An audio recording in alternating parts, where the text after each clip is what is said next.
Hello, everyone. Thank you all so much for coming today on this October 30th, night before Halloween, for the UPAC Town Hall on COVID-19. This is our second one. I want to let everyone know that if you would like to get closed captioning, you'll need to turn it on using the button at the bottom of the Zoom window. And hopefully you can see my screen. I have up the slide, the title slide. Great. So my name is Dominic De Los Reyes. My pronouns are he and they. Oh, I'm going to start recording as well. Unless we are. Nope, we're recording. Okay, great. Sorry. I'm the program coordinator of Community Health Worker Communication and Outreach Services, or CHWCOS, at the Union of Pan-Asian Communities, or UPAC.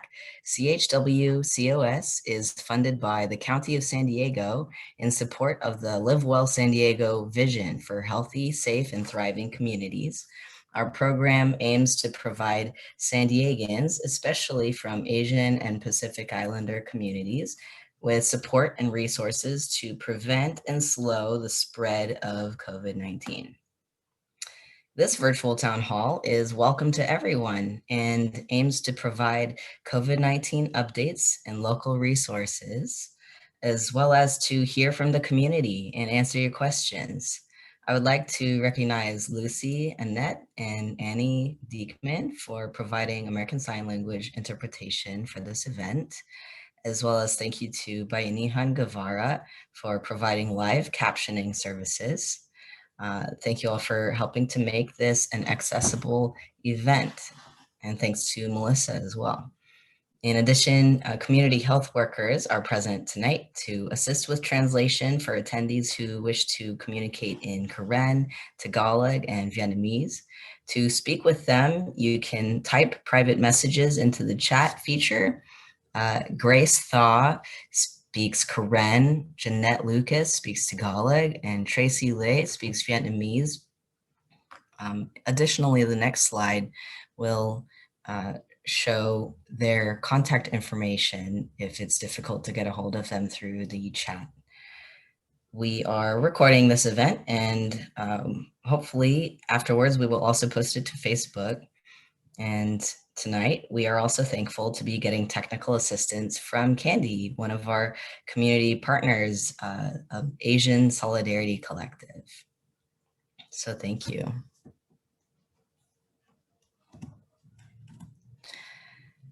So these are our program staff. I wanted to share a little more about our team of community health workers at UPAC.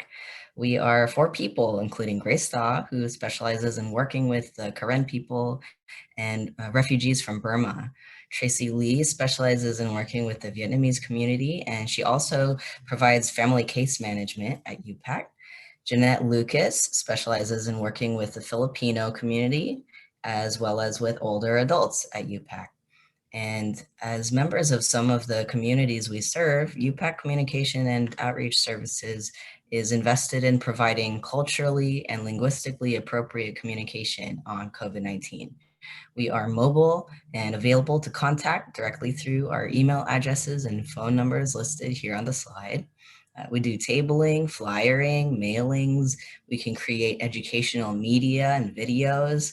Also give virtual and in-person presentations like this one, while also following COVID-19 prevention guidelines, of course. And we can also give referrals to other local support services. So if you'd like to collaborate with us more after tonight, please feel free to contact us and we'll be happy to coordinate with you. And also just a little more about UPAC. The Union of Pan-Asian Communities is a nonprofit. Since 1974, we've provided health and human services to underserved Asian, Pacific Islander, Latino, Middle Eastern, East African, African American, and other populations of San Diego County. UPAC programs include mental health services, addiction treatment and recovery, community engagement, business development, and housing counseling. And UPAC staff collectively speak over 30 languages and dialects. So feel free to make use of us. Today we'll be talking about COVID-19, so I kind of wanted to start out by letting folks know that there are multiple mental health resources available locally as well as nationally, and we can connect you to more that are not listed on this slide. But what it says here is Live Well at Home. It's a free resource to help community residents find tips and strategies to stay healthy in both mind and body while staying at home. There's also the San Diego Access and Crisis Line. It's free, confidential, open 24/7, and has master's level and licensed clinicians to answer your call. There's language interpretation available in 150 languages within seconds, and it also comes with a text chat feature online. So just to share a little more about COVID-19, you have probably heard of it by now, but the full name is actually the Severe Acute Respiratory Syndrome Coronavirus Disease. And this was identified in 2019. It's the successor to the SARS virus that was prevalent around 2002 to 2004. There are several types of coronavirus that occur in specific animals, but a few of them can infect humans. And although some are common and usually mild, COVID-19 is the newest type of coronavirus, and currently there is no cure for it. So people infected with it can have a wide range of reactions, from having no symptoms at all to some symptoms that can be managed at home, up to needing immediate hospitalization. They can also spread the virus to others even if they have no symptoms, or even up to 2 days before they show any symptoms. However, while scientists are developing vaccines and other treatments, we can help to protect ourselves and others by taking actions to prevent exposure to the virus, and also by supporting the body's own healthy functioning. Right. So certain categories of people are more at risk of getting severe illness and possibly dying from COVID-19. And based on information from those affected by COVID-19 early on, some uh, people are in these groups listed, like older adults, people 65 years and older, people who live in a nursing home or long-term care facility, other kind of congregate housing situations where they can be in close contact with a lot of other high-risk people. Also, people of any age who have serious underlying medical conditions, especially if their medical condition is not well controlled, including the conditions listed on this slide. Also, it's important to note that for those with an immune system that is compromised, that can be because of many different reasons, including uh, someone's getting cancer treatment, or smoking can weaken the immune system, getting bone marrow or organ transplantation, other immune deficiencies, poorly controlled HIV or AIDS, and prolonged use of corticosteroids and other immunity weakening medications. So if you are in any of these higher risk categories, we encourage you to contact your medical provider and discuss getting tested for COVID-19. This is an additional slide I wanted to share that lists out common underlying conditions of people in San Diego County who passed from COVID-19 as of last week, ending October 24th. So although people may have had more than one underlying condition, what we can gather from this slide is that these conditions, such as hypertension, diabetes, heart disease, They're important to think about regarding you or your loved one's risk of death from COVID-19. These conditions are often common in our communities, right? But luckily, the County of San Diego has a plan for reducing COVID-19 and also in the state. So there are revised criteria for loosening and tightening restrictions on activities in the economy. And it's based on multiple mathematical factors, but basically reopening the economy is based on a variety of COVID-19 trends and how well the healthcare system can cope with the virus's impact on the public. So right now we are in the red tier. It's labeled here as us being at substantial risk. And the columns to the right show that the tiers are kind of dependent, among other things, on the number of new COVID-19 cases, as well as the percentage of tests that are positive for COVID-19, right? So here are some other factors that go into which tier a county falls into and how strict the restrictions are. As you can see, we're in the bottom left corner in the red as substantial, but pretty much all of the counties around us in San Diego are more seriously affected by COVID. And on this map, they are in the widespread category, and that's not where we want to go. Our cases are actually going up overall in the county. However, what is kind of keeping us in the substantial tier is that we are doing a lot more testing, and there are a lot more people who are getting tested and get negative test results. So that can be one of the reasons to encourage everyone to get tested for COVID as needed, so that our economy can get back up on its feet in a faster way, but in accordance with the risks with COVID-19. This is also from the CDC. There's statistics that were calculated as of today. For San Diego County, it says that our total cases are 55,000, mostly concentrated in the bottom part of the state as well. And we have 1,664 cases per 100,000 people, right?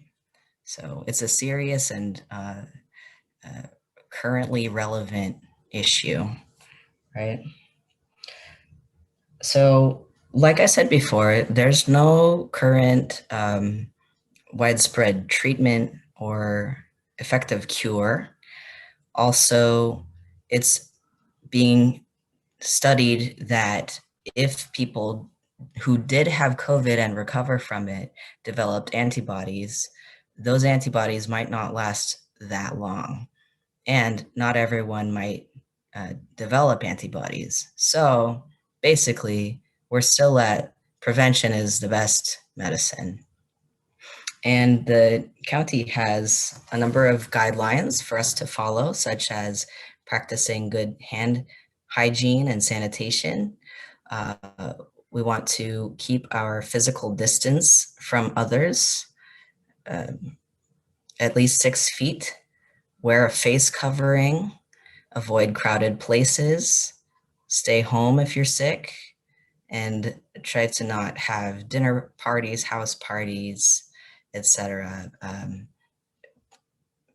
Avoiding situations where you can come into contact with someone who does have the COVID virus is the best way to keep yourself safe. And this can also help us decrease the testing positivity rate and the case rate. Recently, on October 9th, The County of San Diego also put out a guidance document on private gatherings. It's saying that for those who will be socializing with others that they don't live with, um, try not to have more than 2 other households at the same gathering, uh, right? And try to keep those households the same ones over time. So not, for example, hosting parties with new people every week. That's not a good idea. Also, the host should collect names of all attendees and contact information in case contact tracing is needed later. And I'll talk about contact tracing further on in the slides. Some other points from this document that we can share with you, hopefully in the chat, someone can help me post that link, but it's also on the county website. While you're socializing with others from different households, still try to wear face masks, gather outdoors, only use the restroom indoors if it is being cleaned frequently. If you're feeling sick at all, just don't come, right? Also, maintain your hand hygiene, hand washing, use hand sanitizer, and stay at least 6 feet away from people. Also, try not to make the visit longer than 2 hours. And it even talks about singing, chanting, shouting, playing instruments, physical exertion. Basically, if you think of it this way, everyone breathes out a little bit of water every time they exhale. And COVID virus can be transmitted from person to person in these little tiny water droplets. So the less of the sharing of our droplets in the air in a social setting, the better. The county has also come up with a T3 strategy. It's a test, trace, and treat, right? And this plan, this goal of the plan is to increase economic, educational, and social activity while minimizing COVID-19 infections, illnesses, and deaths. So the first part of that strategy is getting tested, right? Everyone is encouraged to get tested for COVID-19 if they feel like they're having symptoms, or if you're in a high risk group from the slide before. Also, if you feel like you may have been exposed to someone with COVID-19, even if you're not feeling any symptoms. If you're encouraged to call your healthcare provider. If you don't have a healthcare provider, you can call 211 and a provider will be able to speak with you and assist you from there on with getting tested for COVID and also with other support services and treatment. Also, if you are experiencing more extreme symptoms, it's better to just call 911.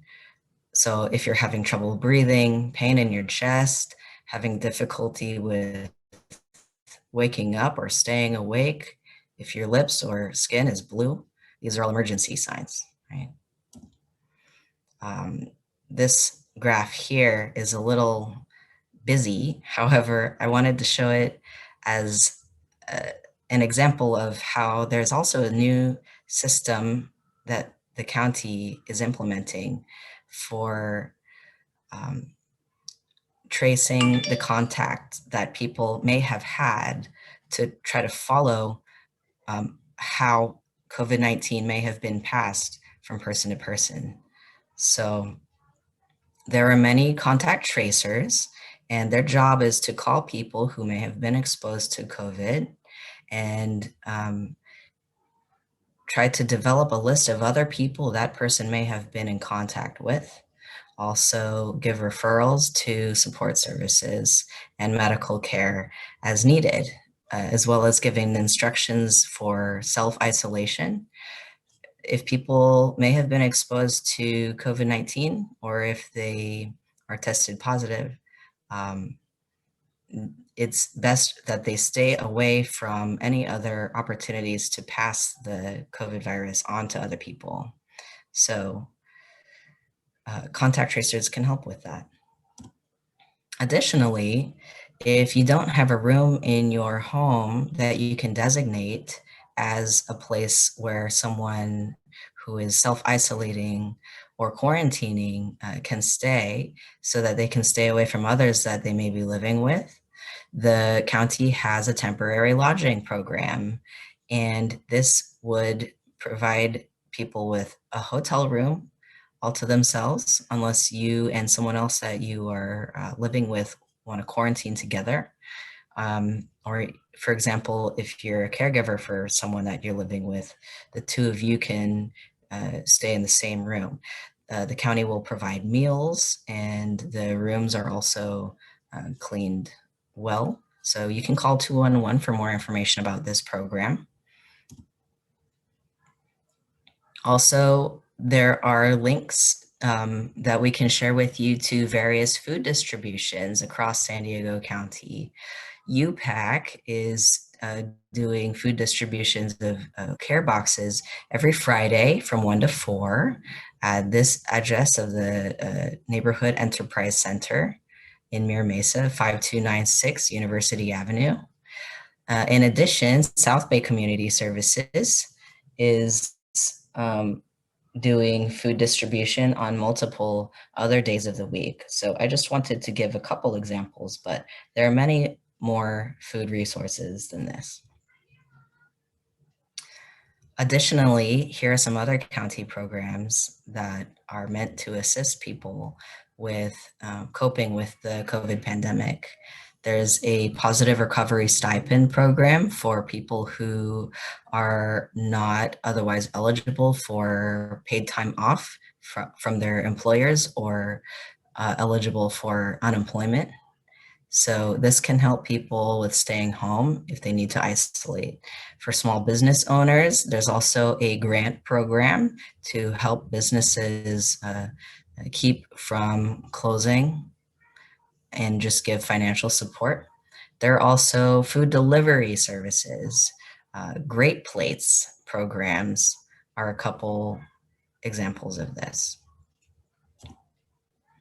Here's a page of other links to resources where you can get more information about COVID-19 and other services. There's also a place where you can report if you are observing a face covering violation, and you can call 211 for that. In addition, I also wanted to share that it's still flu season. COVID might be taking up a lot of our mental space and news space, but it is possible to get the flu and COVID at the same time, and that would be very difficult for one's immune system. So there are also many places where free flu shots are available across the county, and I just listed a few here from Champions for Health. As well, you can go to the san diego county.gov immunization website. The QR code will take you there on this slide, and you can call 211 as well, or your healthcare provider, because it will still make it easier on our families, ourselves, and our healthcare system that if we are successfully dealing with the flu, because we have vaccines for that and medications, so that we can designate more of our resources to battling COVID. So I know I shared a lot and I didn't want to take too much more time, but here's a checklist of some things that you can do in your own situation to be better prepared for COVID, or also gather resources for yourself and your loved ones to get help with it. It's important to have lists of emergency contacts, friends, family, neighbors, and also if there are any special needs of yourself or ones that you provide care for, try to have backup plans. Also, try not to ignore if you are having any symptoms yourself. I know it can be very inconvenient to be sick in general, but we want to really try to be on top of COVID-19 and help each other as a larger community, because part of the nature of COVID is that it can make symptoms develop very quickly. For preparing for isolation or quarantine, if possible, think about gathering about 2 weeks supply of food and other supplies you might need so that you don't need to go outside for anything during that time period. And also, we encourage folks to share what they learned from tonight. We will spend the rest of the time doing Q&A with folks here. And also, because of the timeliness of it, right, I wanted to make sure that we can discuss any Halloween questions. This is a little graphic from the CDC about people still applying the at least 6-foot distancing rule as they go out. And also, folks are encouraged to make face covering part of their Halloween costume if they're going to be dressing up. Right, here's some more tips on safety for those that will be celebrating Halloween from the CDC. And I also want to open it up to any other panelists who would like to share information on either Halloween or anything else.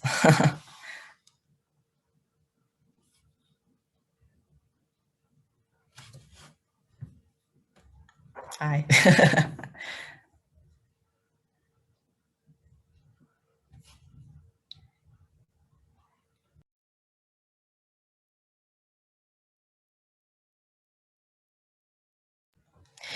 Also, for any of the other community health workers or panelists, if you will be speaking, please show yourself on video to make it easier for our attendees to see you while you speak.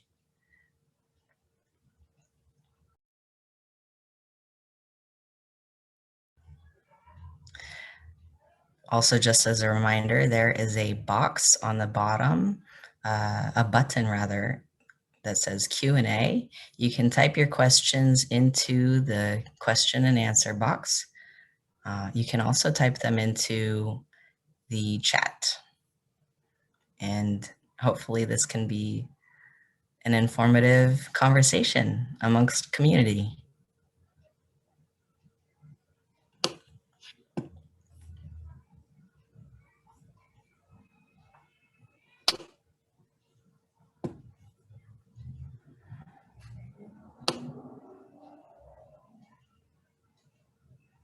We can go into more detail about anything that I mentioned today in the slides.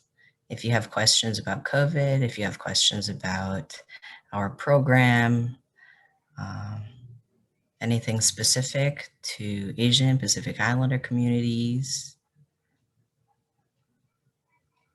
or for your personal situation as well. Like if you, for example, last week, someone from the audience asked,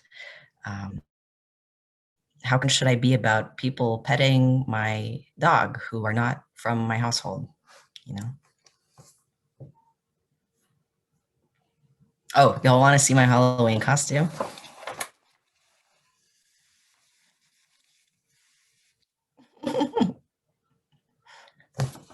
Rawr. That's great. So Dominic, what was the answer to the question from last week about pets and kind of interactions with others? Oh, yes. Right. Well, basically, if you can, just try to apply the same guidelines of physical distancing and hygiene to your pet as you would to anyone else you live with. if you want to be sure that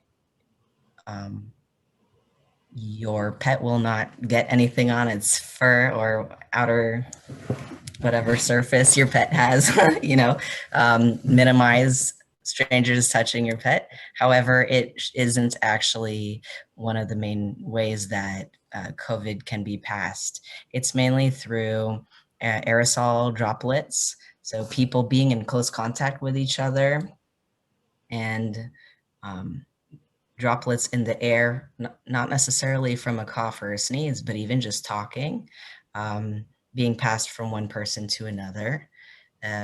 Secondarily, surfaces that are touched by a lot of different people can also pass COVID. But the main focus is one of the best ways that you can prevent the spread is by wearing face coverings. So let's see if I can pull up other slides that I have not shown. Oh, here, there's a checklist question. Is there a checklist beyond the home, i.e. when being submitted, going to the hospital due to COVID? Yes, good question. I like checklists too. I don't have one on hand yet. However, I'm not the only person here who is ready to quickly research and pull up a screen share. We can also get that to you afterwards. I do know though that from the national government, there's a new program rolling out to teach infection control to more healthcare providers than previously. So people who are medical professionals are going to be getting more in-depth training on infection control as more facilities are dealing with COVID-19. What's the difference between COVID-19 and flu? Good question. I do have a slide for that. Let's see if I can pull it up. I apologize for the messy screen share process.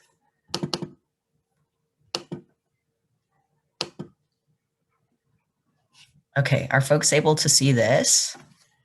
It's a Venn diagram. I love Venn diagrams. I'll just read it off. It says flu in the bubble on the left and COVID-19 on the bubble on the right. In the middle where those bubbles intersect, it says both. So both flu and COVID-19 are transmitted through respiratory droplets from an infected person. Both can experience symptoms such as fever, cough, difficulty breathing, fatigue, body aches, runny nose, headache, and sore throat. And it's also possible to not have any symptoms for both. Complications of both flu and COVID-19 are pneumonia, among others, including death. On the left, it says that flu is caused by the influenza virus. It's transmitted through respiratory droplets. Illness begins 1 to 4 days after exposure. A person can be contagious with the flu 1 day before symptoms begin, and it can be prevented with the flu shot for those who are eligible for a flu shot. And then the COVID-19 bubble says that it's caused by the SARS coronavirus 2 virus, transmitted through respiratory droplets and air in enclosed spaces.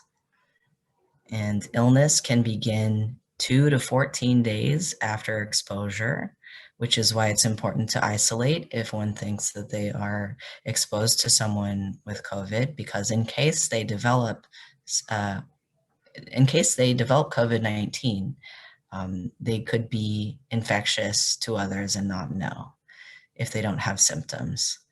Also, symptoms can include loss of taste or smell. They can be contagious up to 2 days before any symptoms begin.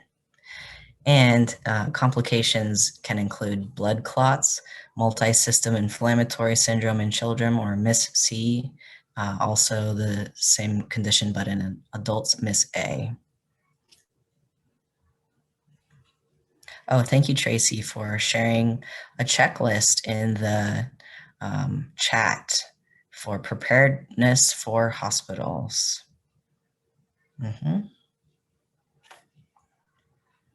On this flu versus COVID-19 slide, it also lists prevention methods. I just wanted to read off.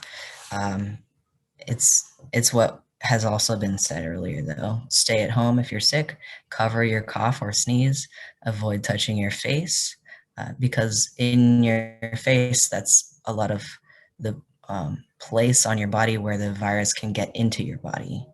Wash your hands often with soap and water, scrubbing for at least 20 seconds, clean and disinfect surfaces often, wear a face covering, practice social and physical distancing.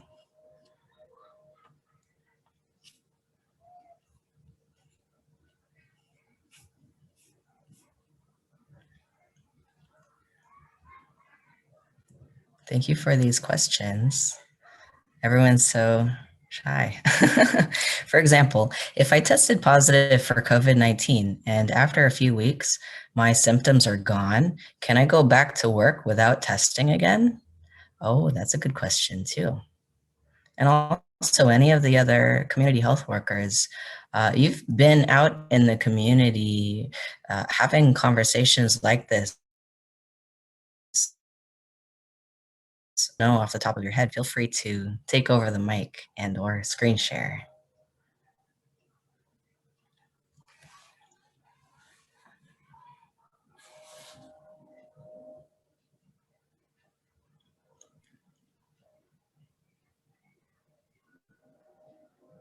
Yes. Hello? Yeah, that's a good question. Give me a second. And this is Grace. Okay, so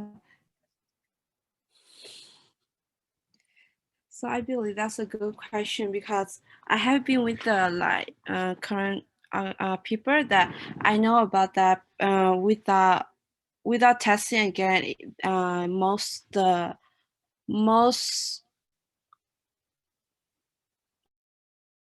like manager or those people, they're not gonna let you go back without approval letter that you had a negative.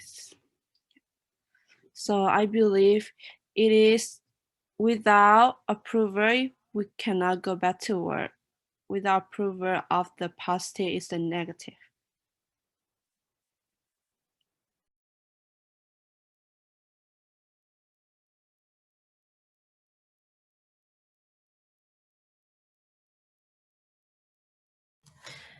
Thank you. I think the CDC website also has lists for employers of information on what to do with employees if they got COVID-19 left. And you might also be able to check with your employer if they have created a policy for this situation as well.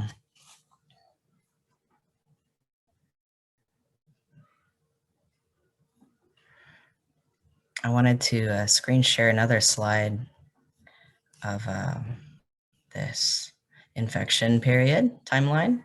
This is from the Johns Hopkins School of Public Health, and it's just kind of a graph that says typical calendar days of signs and symptoms.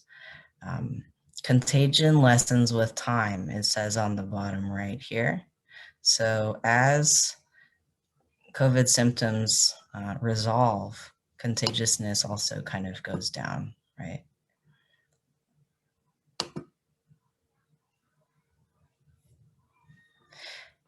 Your healthcare provider will give you an approval letter for returning to work after you've been tested negative for 3 to 5 consecutive days without any symptoms. Then you are able to return to work, Tracy wrote in the answer. I also wanted, that reminds me, I wanted to add that it is possible for people who did get COVID-19 and heal from it to be reinfected with it in the future.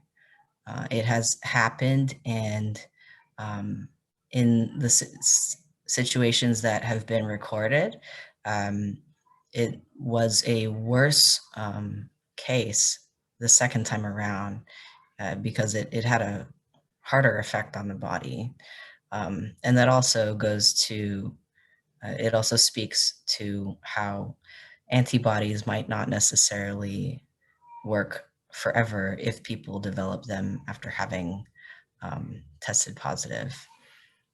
However, there is a kind of treatment that is being explored called convalescent plasma, where if someone wants to share a video of it, maybe, basically, if you did get COVID-19 and heal from it, and you take a test, a blood test that can see whether you've developed antibodies from COVID-19, there's a process where if you donate your blood, the antibodies can be separated from it and given to a different person who has COVID-19 to help them fight off their infection with your antibodies. So I think that's a pretty cool idea, although it's not necessarily a widespread practice yet. There are thousands of people in San Diego County who have donated blood for this purpose, though. So, way to go, helping each other.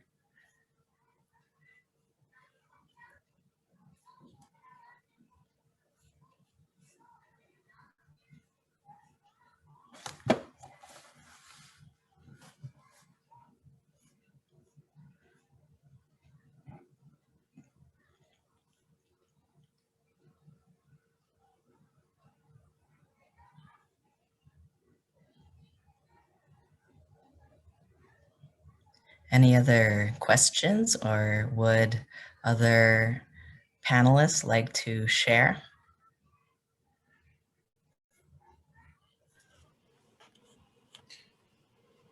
Yeah, I think another important thing to note is that especially as we're approaching flu season, if you are experiencing any symptoms or any possibility of being exposed, don't feel shy to go get tested. I know that there was a time where testing was very difficult and it was hard to get tests at all. But there's a lot of effort being put into making tests more available. And so, the county has testing sites, and doctors' offices are now getting testing kits, things like that. And so we encourage you, if you are experiencing symptoms, or if you're experiencing any concerns, to get yourself tested. And I think additionally, once again, it's always good to seek out your primary care provider. It is, good that you're getting information through this town hall and through other outlets. But, of course, if you have any questions or if you want a sort of more specific answer, it's always good to go back to your primary health provider to get those answers.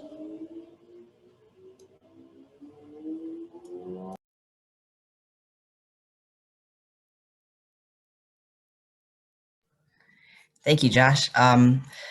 If there are no other questions right now, I can share my screen again and show you the county website where you can go to find testing sites. It's sandiegocounty.gov or /coronavirus.html, or an easier to remember link is coronavirus-sd.com. It'll take you to a place with a lot of resources, and one of them is the testing site. So here's a page where it has both a map of testing locations as well as a schedule listed out by day of the week. It's pretty fancy and interactive. As it loads, you can put in your address. This is just an address to one of our UPAC offices, for example. And you can also put in the range of miles away from that location that you want to see testing sites. And then it'll pull up a list with the address, contact information of different places that are doing testing. More often than not, there are no appointments required, and you can walk in or drive up. However, it would be good for you to still give yourself a bit of time for this process, because they might want you to register with them, give your personal information to either a website or a phone number, and then they might give you a registration number that you can then bring to the people who will test you. But once you do get tested, results can usually come in 1 to 3 days. I want to piggyback on the testing sites. You can always utilize the 211 San Diego. If your phone doesn't have internet, or you can have, if you don't have access to Wi-Fi or internet, you can always call 211 and they will direct you where to go, and it will point to you where free testing sites will be. Mm-hmm. Thank you, Tracy. Here's the list by Saturday, for example. So plenty of ways to get tested. If you happen to meet our team in person, we might also have hand sanitizer bottles on us with QR codes and links to testing sites as well. So we want everyone to have easy access to this. We can also help refer you to various case management services that other county community providers can provide and can assist you with these processes, with healthcare navigation, with I also wanted to mention that South Bay Community Services has a program to be able to help families that are struggling with their children doing online school.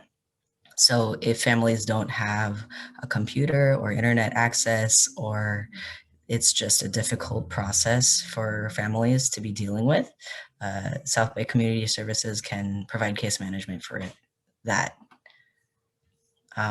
Additionally, let's see if I can pull up this slide since I'm already screen sharing.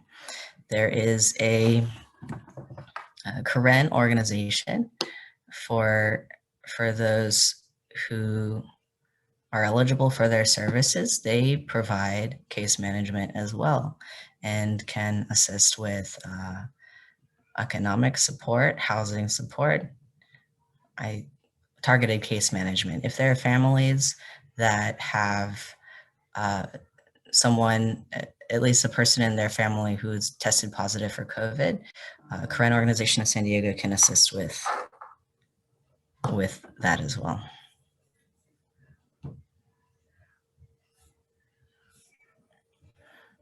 And actually, I believe also Asian Solidarity Collective is doing a survey as well about the impact of COVID-19 on our families and communities. I don't know if, Candy, you wanted to speak about that, but there might be some other opportunities with that organization as well for us to all battle COVID together. Oh, great. Candy will share the link.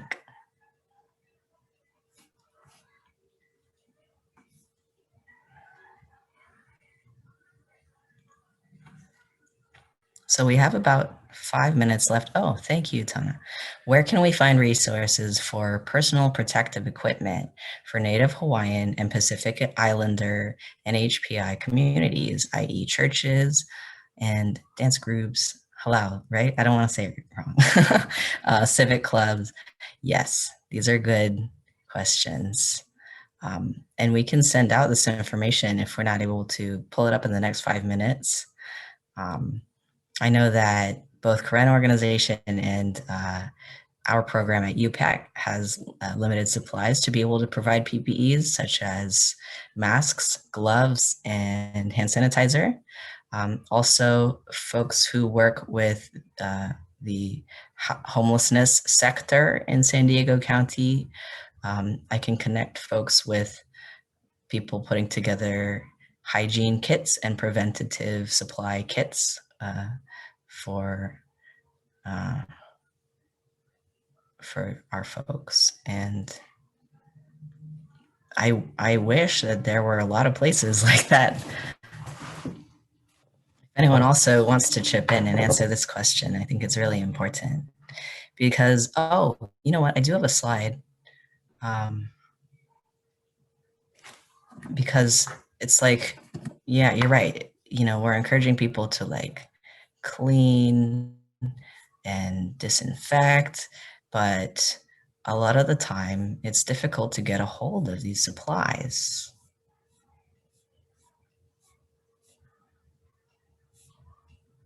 I think I have a slide on kind of,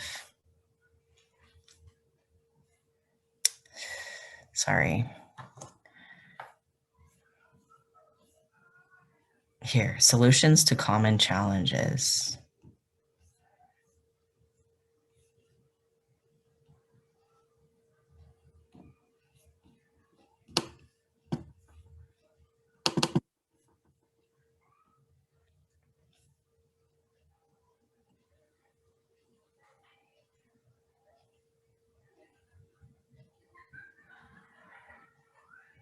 Oh, sorry. It says less on here than I thought it would. Basically, you can make your own masks. There are sewing guidelines as well.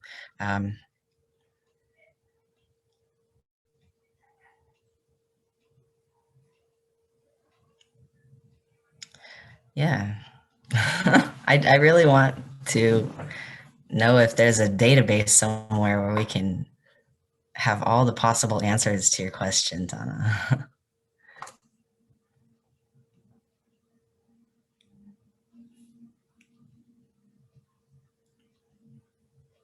Perhaps the results of the Asian Solidarity Collective survey can also help direct resources to our communities for PPE. I know that there are still hospital shortages of PPE, so I've been getting messages about using cloth masks instead of the medical grade hospital ones, if that's an option for you. Actually, I have an email address where you can email to the San Diego County for personal protective equipment. So here is the email address that you can email directly to them. Yes. Perfect. Thank you. Right here. I appreciate you too, Tana. So if you need to request any PPEs, this is the email where you can request. moc.logs, logs dot hhsa at sdcounty.ca.gov. Thank you so much. Yeah, Native Hawaiian and Pacific Islanders are second behind our Hispanic, Latinx brothers and sisters with COVID-19 cases. That's true. And there's a lot of factors that go into that.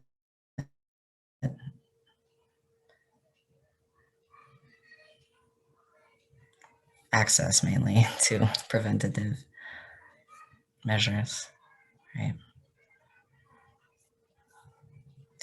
Okay, well, we're about at time. It's 8 o'clock. Thank you everyone so much for attending this town hall with us. And to close out, I think I'll share the slide that has our contact information one more time in case folks want to reach out to us afterwards. Oof.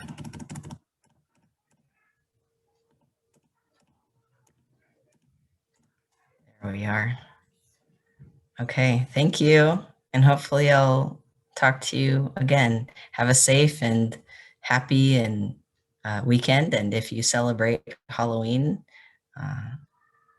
The same. Stay safe. Enjoy your candy.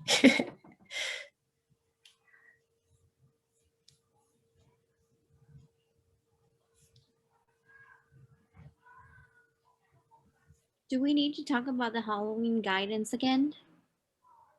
We can. For those that want to stay on, we can talk more about Halloween. I have time. I don't know about the rest of y'all. Well, so Halloween activities is basically not allowed. In-person events or parties containing more than 3 households are not permitted, even if they are conducted outdoors. So the smaller the number of people, the safer it is. As for carnivals, festivals, and petting zoos, live entertainment are not allowed because of frequent interaction with high-touch surfaces by children, and participants increase the risk of infection to the community. And it is not recommended close contact, door-to-door trick-or-treating, or trunk or treating, and leaving bowls of candy for others to grab. It's not recommended because it is difficult to maintain proper social distancing guidelines. As for haunted houses, are not recommended because they put an increased amount of people in the typical tight, poorly ventilated areas that make it difficult to maintain 6 feet of distance from others.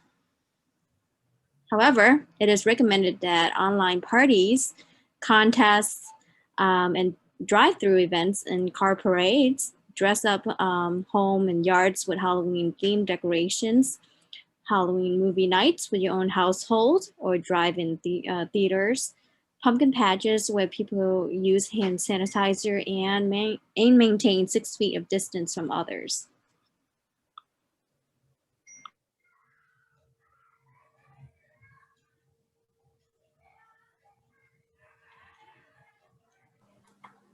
Thank you, Tracy.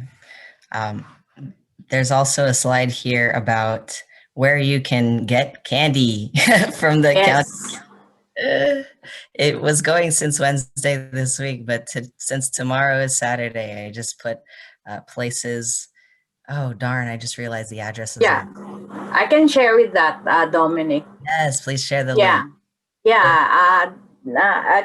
That will be given by the San Diego Recreation Center to pass out candy for Halloween. But costumes are encouraged at the pre-candy distribution, and attendants are required to maintain social distancing and wear a facial covering. So even though they cannot go door to door, the county is still giving them this chance to enjoy the Halloween. So I'm sharing with you the participating location that will offer a free bag of candy to children via walk-up, or some sites are offering a drive-through, drive-up option. So it started today, and tomorrow it will be in the R-Glass drive-up. It's 10 a.m. to 1 p.m. Ocean Beach, it's a drive up to. It's 11 a.m. to 2 p.m. South Bay, drive up 1 to 3 p.m. And the Therapeutic Recreation Services, drive up 3 to 5 p.m. So everyone is required to maintain social distancing, of course, and wear a facial covering while at the distribution site. Okay, so we still have a chance to enjoy the Halloween. Wonderful. Thank you so much. Yes. And again, thank you to everyone for helping put on this town hall and contributing, and for your interest in us all working together to minimize and slow the spread of COVID-19.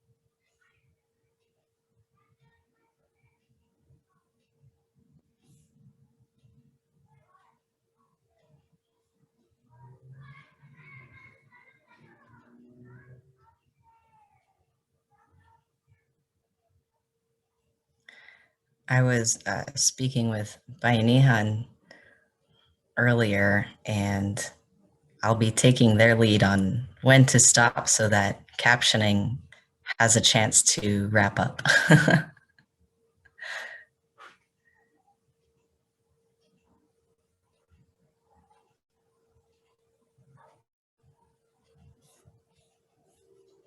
Okay, ready to end now. So we'll end the Zoom call now. Thank you, everyone. Bye-bye.